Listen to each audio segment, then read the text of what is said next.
Suresh train से उतर के देखता है, पूरा स्टेशन खाली पड़ा है।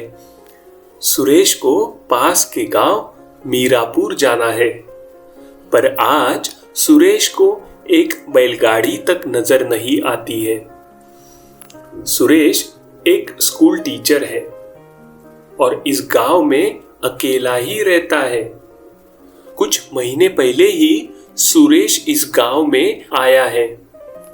यहाँ इतनी अच्छी सुविधा नहीं है कि वो अपने परिवार को यहाँ लेके आए।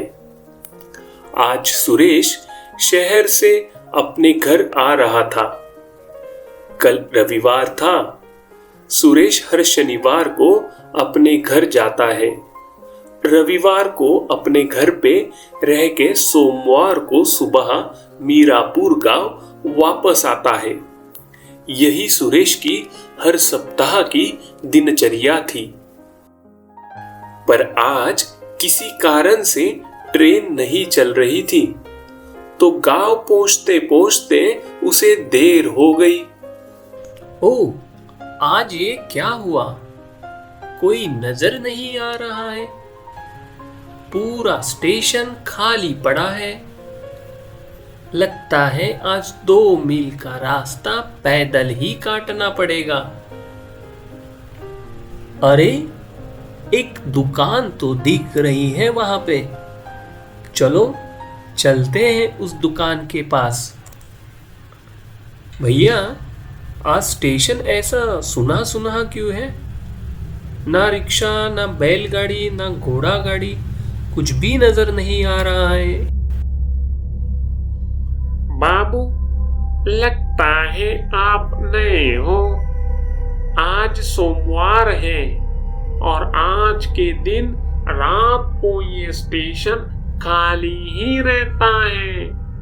पास के गांव के लोग जहां भी होते हैं 4 बजे तक अपने अपने घर वापस चले जाते हैं।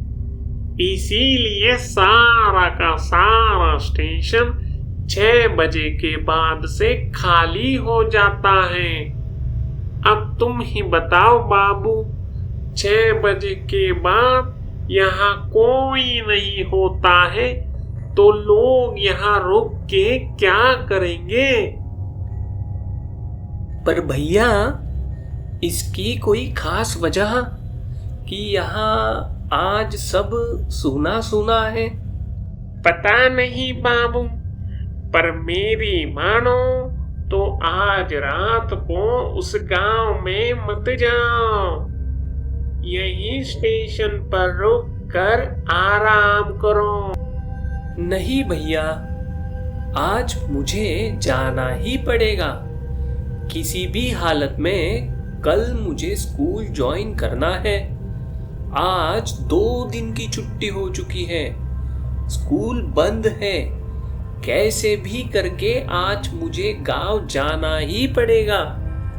सुरेश स्टेशन से निकल के गांव का रास्ता पकड़ता है और धीरे धीरे आगे बढ़ने लगता है। घनी अंधेरी रात थी। करीब रात के 9 बजे का समय होगा। गांव का रास्ता छोटा था। चारों तरफ से बड़े बड़े घने पेड़ थे। पेड़ों को देख के ऐसा लगता था जैसे कोई दानव खड़ा है। चांद की हल्की सी रोशनी में जितना दिखाई दे रहा था, वैसे ही सुरेश गांव की तरफ बढ़ने लगता है। थोड़ी थोड़ी देर में दूर से जंगली जानवरों की दहाड़ने की आवाज और रोने की आवाज से सुरेश बहुत डर रहा था। सुरेश मन ही मन बहुत घबरा गया था। कुछ देर चलने के बाद सुरेश एक ऐसी जगह आके पहुंचा जहां सारे के सारे बड़े बड़े पेड़ जैसे गायब हो गए हो। सामने पूरा खाली मैदान था। इस मैदान के बाद ही सुरेश का गांव था। सुरेश कुछ सोच रहा था कि तभी थोड़ी देर में उसे अंधेरे में रोशनी नजर आती है, जैसे कोई बाजार हट हो।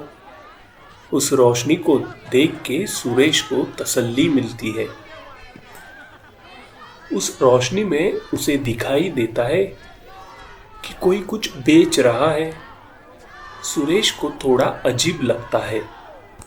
चलते चलते वो उस रोशनी के पास आ जाता है और देखता है कि यहाँ एक छोटा सा पशु बेचने का बाजार लगा है, जहाँ बकरी, मुर्गी, गाय, भैंसा, घोड़ा आदि सब कुछ बेचा जा रहा है। सुरेश ये सब देख के मन ही मन में सोचने लगता है, गांव में रात को मेला लगा है, इसीलिए शायद स्टेशन में आज कुछ मिल नहीं रहा था। उसे थोड़ी खुशी महसूस होती है। बगल में एक आदमी मुर्गी बेच रहा था। सुरेश उसे बात करने के लिए आगे बढ़ता है। ओ भैया जी, सुन रहे हो? क्या हर सोमवार को यहाँ पर ऐसे ही हट लगता है क्या? ओ भाई, कुछ पूछ रहे हैं आपको। चलो यही बता दो कि कम से कम मीरापुर गांव जाने में और कितना समय लगेगा? कितना दूर है मीरापुर यहाँ से? सुरेश वहां पर जो लोग थे उन सब से बात करने की कोशिश करता है, पर वहां पर कोई किसी से बात नहीं करता है।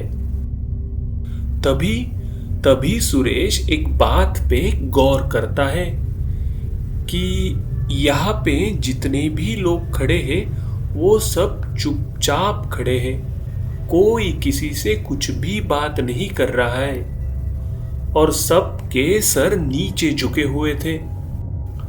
सुरेश और एक बात पे गौर करता है कि जो पशु यहाँ पे बेचने के लिए लाए गए हैं वो सब शांति से अपनी जगह पे खड़े हैं। कोई अब सुरेश को मन ही मन डर लगने लगा था।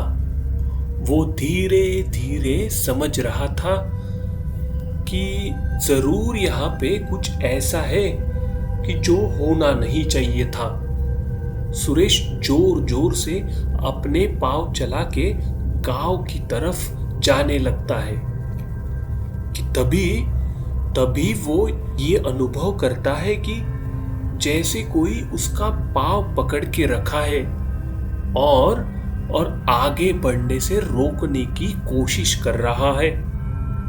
फिर जैसे ही सुरेश पीछे मुड़ता है और देखता है कि जितने लोग उस बाजार में खड़े थे वो सब इंसान नहीं है, इंसानी कंकाल है और सारा पशु जो वहां बेचने लाए गए थे वो सब के सब मरे पड़े हुए थे और वो सारे कंकालों ने सुरेश को चारों तरफ से घेर के रखा था। सुरेश ये सब देख के भागने लगता है। भागते भागते वो बेहोश होके गिर जाता है।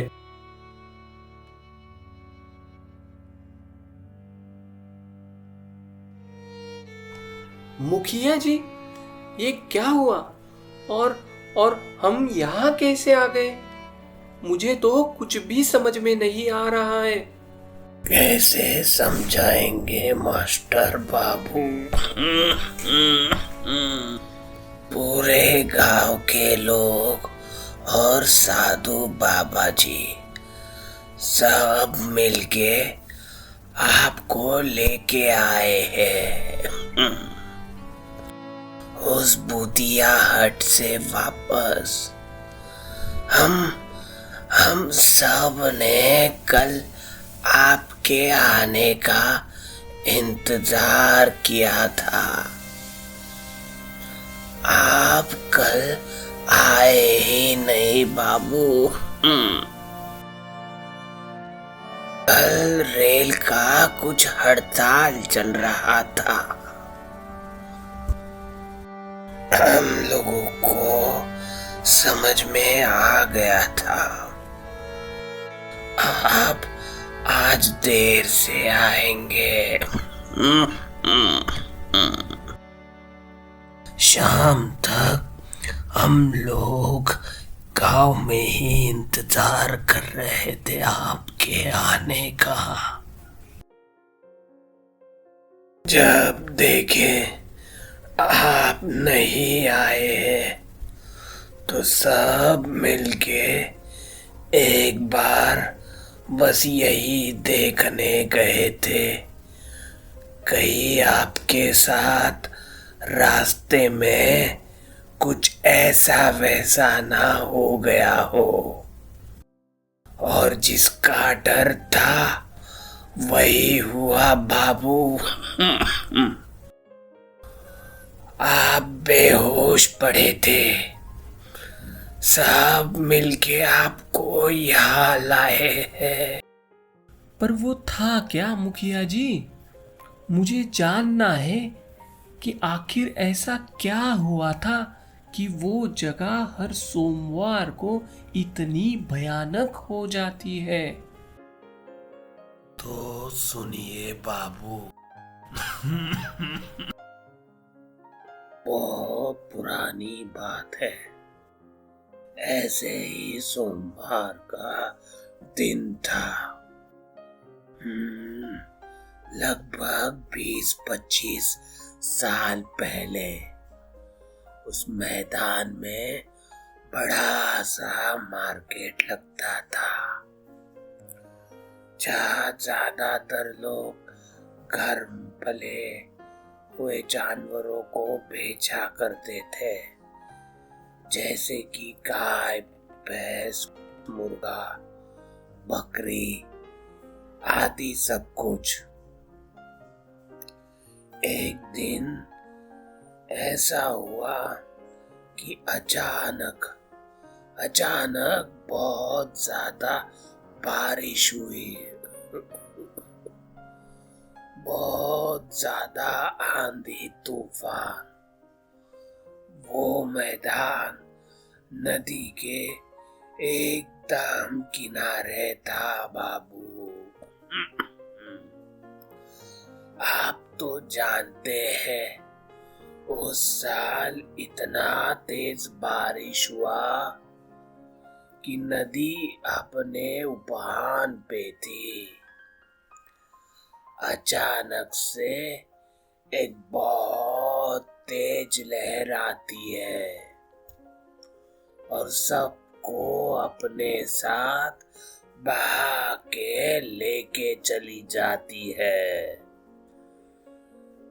किसी को कोई खोज नहीं और ना ही कोई आता पता मिलता है। तब से वो जगह हर सोमवार की रात को बहुत ही खतरनाक हो जाती है। कोई भी इंसान, जैसे बूढ़ा, जवान, ताकतवर या छोटा, कोई भी इंसान सोमवार के दिन वो जगह जाने से बचता है बेटा। यही सच्ची कहानी है।